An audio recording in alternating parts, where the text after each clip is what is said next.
با استقبال جشن عید نوروز در ناحیه وسه در مؤسسه‌های تعلیمی معرکه نهالشنانی ادامه دارد. در مؤسسه تحصیلات میانه عمومی رقم 11 با شنانیدن این نهال‌ها در صحن حولی مکتب معلم اشور رجبوف در سمت معرکه نهالشنانی و آبادانی محل محافظت طبیعت و تازگی محیط زیست سهم خود را می‌گذارد. ببینید که در یک سال 4 تا فصل است، از همه فصل بهترینش خودی همه چی است. نسبت همه چیز دیدیم همه فصل بهار است که اگر با گل اطراف نظر اندازه می‌بینیم که علاقه طبیعت تمام چیزی در دیگر روز است. خب در اگر داشت چمن نگاه کنیم گل‌ها میشکفند نه انا که ما برای که گیر اطراف مقطع ما بهبودی شود و دیگرونی شود همه بهار ما پیشواز میریم هر یک انسان باید سهمی خود گذارد. ببینید اگر شما ببینید درختان پیش از ما شناندگی توجیه اندازه و انسانی آدم و چی میکنند همین یک علاقه فایده آور است هم چقدر زیبا کننده گیر اطراف است. خب شخصا هر یک انسان باید همین کار سرگزار شود. مثلا من همچون معلم نفقه خود خب زیاده از 10-15 درخت در گوشه مکتب و در خانه خودم همین خیلی چیکار کردم با یک 4-5-6 درخت شوندم. این چی است؟ این صوابیت است، این زیبایی طبیعت است. در این مؤسسه تعلیمی زمین‌های کورم عاقلانه استفاده برده شده، محصولات‌های گوناگون، سبزیجات، پالزی، کارتوشکا کش کرده شدند. حاصل این محصولات‌ها درآمدش به بودجه مؤسسه داخل می‌گردد.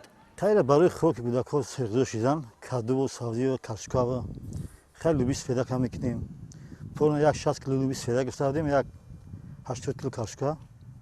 خب امسال با منت زیادتر کشیدیم که هم یک کمتر خود کودکان خوشتر سوسته شود. امسال چی کشت کردیم؟ امسال یک 8 سوتیق زیادتر کدو کردیم. انا یک 20 سوتیق باید پاماده کنیم اینجا. یک 4 سوتیق کاشکا کردیم.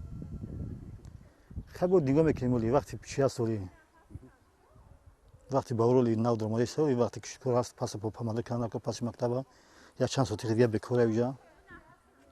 خب می‌کنیم با قدر امکان. مؤسسه تحصیلات میانه عمومی رقم 11 در شفت شهرهای دوشنبه کلاه واقع میباشد. در سمت کارهای آبادانی در شفت این را سهم کارمندان قسم خوجگی مکتب کلان است. این نهال‌ها را آنها شنانیدند. ما با یکجایگی کلکتیو آموزگاران، کارکنان خوجگی و خوانندگان مؤسسه میدان 1 هکتار زمین معین شده را ثمراناک استفاده میبریم و در این سال 2017 بنابر سببی که از طرف جناب عالی سال 2017 سال جوانان اعلان شدند ما با خلاصه آمدیم که در این میدان را ثمراناک استفاده بریم. 100 بیخ درختان مژاویلکا، 100 بیخ درختان زردالو، 100 بیخ درخت خرما، گل و گلبوته‌ها و 30 بیخ درخت انجیر را شنانده‌ایم و ما این زمین را ثمراناک استفاده برده برای آشخانه مؤسسه که از صنف یکم تا صنف 4 خوراک گرم در یک وقت داده می شود.